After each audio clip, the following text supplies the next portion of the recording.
Beda lagi. Tadi Air Jordan. Tapi belum kerekam.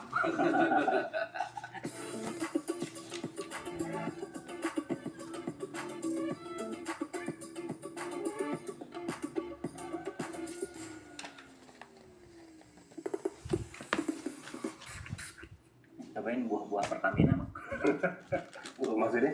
Iya, dari ngejual Pertamina. Kayak kades kita di sini di sebelah ini kayak kades ya mana? Enggak, ini kayak settingan istana Firaun loh. Oh, yang begini. Nah,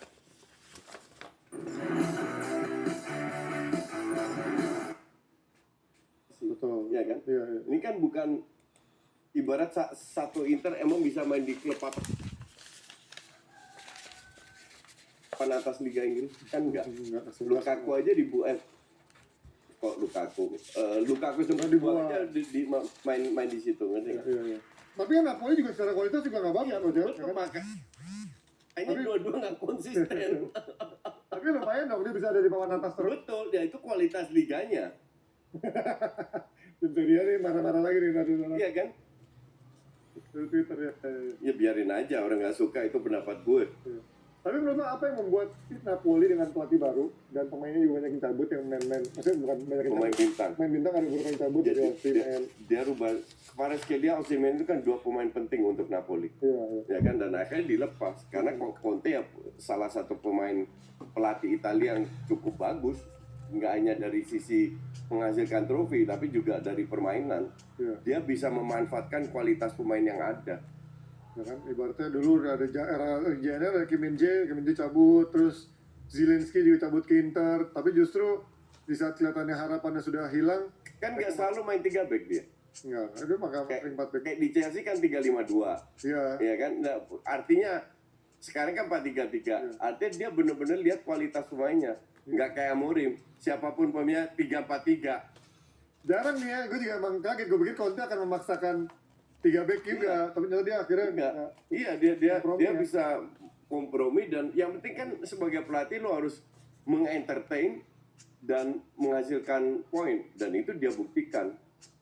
Ya, dan kemarin Napoli gagal menang lagi untungnya lawan Udinese, dan kemarin ya gue ngeliat sebenarnya itu problemnya Napoli sebenarnya mainnya oke, tapi memang sebenarnya kualitasnya dari Politano, David Neres ya sebenarnya juga bukan kualitas bagus, Sama sekali enggak. tapi memang Conte itu bisa memompa As a team. setim motivasinya. Iya, iya, Gitu, betul. jadi lumayan oke. Sebenarnya sih peluang-peluangnya juga kemarin nggak begitu banyak ya dari kita. Paling McTominay, terus juga sempat ada Politano.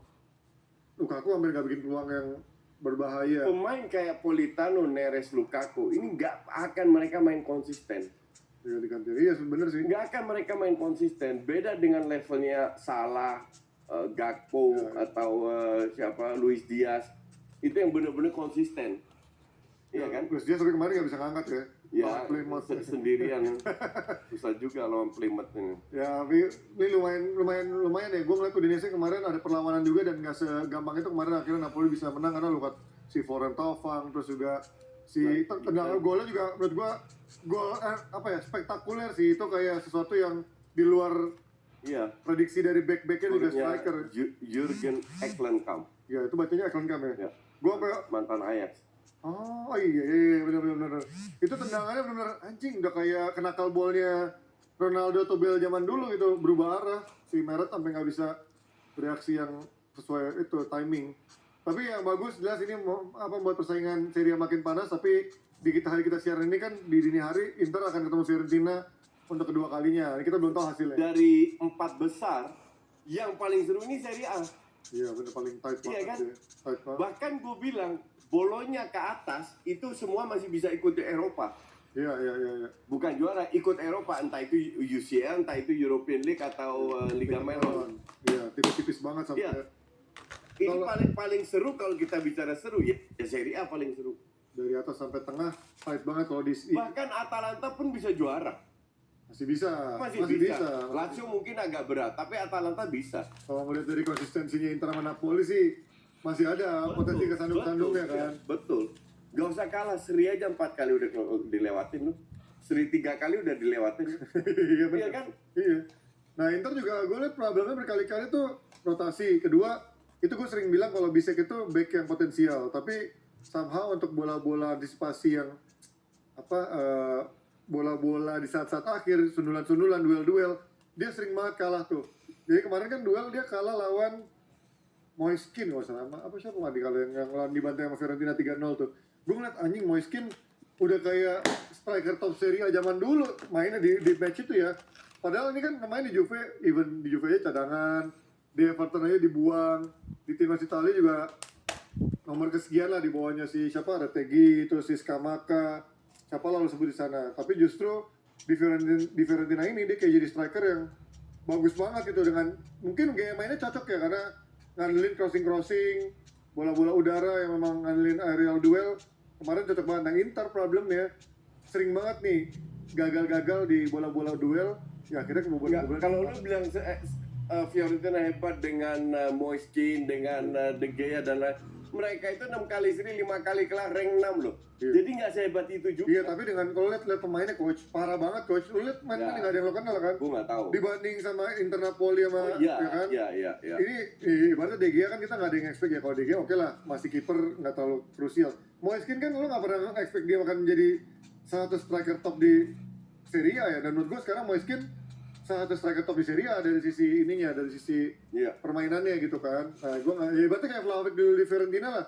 Di Juve dia belum bisa step up jadi striker yang benar-benar gendong, tapi di Fiorentina dia gendong. Nah ini Inter backnya tuh De Vrij menurut gue udah nggak sebagus itu. Yalah umur kan. Iya, ACRB juga udah menurun lagi karena udah tua, Lagi semua. cedera-cedera mulu, Iya. dan suka rotasi juga kadang-kadang Darmian jadi back tengah kanan. Bastoni pun nggak konsisten nih. Karena Bastoni itu, gue ngeliat Bastoni itu udah perannya udah kayak bukan back coach, udah bener Iya, di depan tenang dulu terus, kan. iya. Jadi ketika dia suruh bertahan tuh kadang-kadang anjing udah habis di stamina-nya buat bantu nyerang. Tapi kalau lihat Bastoni sih menurut gue back terbaik Italia sekarang Bastoni sih menurut gue. Ya paling komplit ya. Ya, pemain bagus. Paling komplit Cuman ya. itu pun Cuman nggak buat konsisten. cuman kalau buat karakter dia bandingin eranya Cannavaro, Iya. Nesta, Chiellini lah terakhir lah. Jauh. Defense-nya nggak sekuat itu. Tapi untuk edit value nyerangnya Bastoni punya edit value Iya. crossing, tendangan Iya. gitu. Tapi kalau ngeliat dari Serie A ini coach, lo berarti percaya Atalanta masih bisa ngejar atau hanya tinggal Napoli Inter yang bersaing? Atalanta masih bisa mempersulit lah. Juve Milan udah nggak mungkin ngejar lah. Ini cuma bersaing di tiket Eropa aja. Milan ini gue pantau kenapa mereka dapat suntikan yang keren. Iya, sekarang Joe Jimenez, Felix, Joe Felix, Kyle Walker. Walker. Iya, iya. Iya kan? Iya, Jimenez 2 match 1 assist 1 gol. iya. Nah kita lihat Jimenez bisa adaptasi nggak? Walker Joe juga. Felix bisa adaptasi nggak? Kalau Walker pasti bisa. Walker sih gampang Ya, sih. ya. Cuman 2 orang itu, kalau 2 orang itu bisa adaptasi, Milan bisa masuk ke 4 besar. Ya. Dan ini rumornya, kalau lu dengar rumornya Jesus, menurut lu Jesus mungkin nggak langsung Mungkin. ke Juve atau ke Milan? Itu kan tim yang papan tengah dulu. Karena kemungkinan besar Venezia degradasi. Iya sih. Dan Sekarang- kalau degradasi harganya lebih murah. Iya, sekarang berat sih dia untuk Berat Venezia ini. 16 ya. 16. 21 Empoli ini jauh beda 5. Iya, makanya Como sih. berat. Como kayaknya survive nih. Gila sih Como lumayan. Kamu juga belum tentu. Ya masih panjang lah. Parma masih struggling juga. Monza sih kayaknya berat banget buat naik ke Monza. Monza fix. Iya kan? Monza fix. Timnya Galliani. Venezia, Venezia feeling gue 60% juga turun. Iya. Ini antara Como, Empoli, Parma aja nih, sama Hellas Verona. Kejaran. Kemarin dibantai juga. Iya. Ya kita doakan lah, tapi yang pasti buat Bang Jai, apapun yang jadi, tidak mengecilkan performa dia dan Nggak, peran dia. kalau dia nggak ke Juve atau Milan, pasti dia ke level Bologna Vio, which is good. Iya, iya. Ya nggak apa-apa lah kalau Torino gitu juga nggak apa-apa. Iya nggak masalah. Yang penting Cagliari. stay di Serie A. Siapa yang bekas pelatihnya dia sekarang latih di mana ya? Yang bekas pelatih Venezia tuh? Bologna kalau nggak salah ya. Itu harusnya juga bisa dia punya chance ke Iya. timnya pelatihnya itu kan. Iya, Karena iya. udah secara permainan udah kenal. Ya. Akhirnya ya kita doakan nih. Dan dia kapten kan sekarang. Iya, kemarin Jadi sih terpantau. Pasti dipantau. Karena kaptennya kemarin dijual kan, yang dilepas kan. Ya, dan karena tim yang degradasi itu harga drop kan. Betul, betul. Itu pasti dipantau itu. Masa Ya. nggak ada 2-3 pemain yang bagus? Kasarnya begitulah. Bang Jai jadi pemain yang paling konsisten menurut gue di Venezia. Oke, kita pindah dari Serie A. Kita pindah ke mana dulu ya? Inggris dulu apa Spanyol dulu coach ya? Spanyol. Spanyol. Ini kita lihat dari Barcelona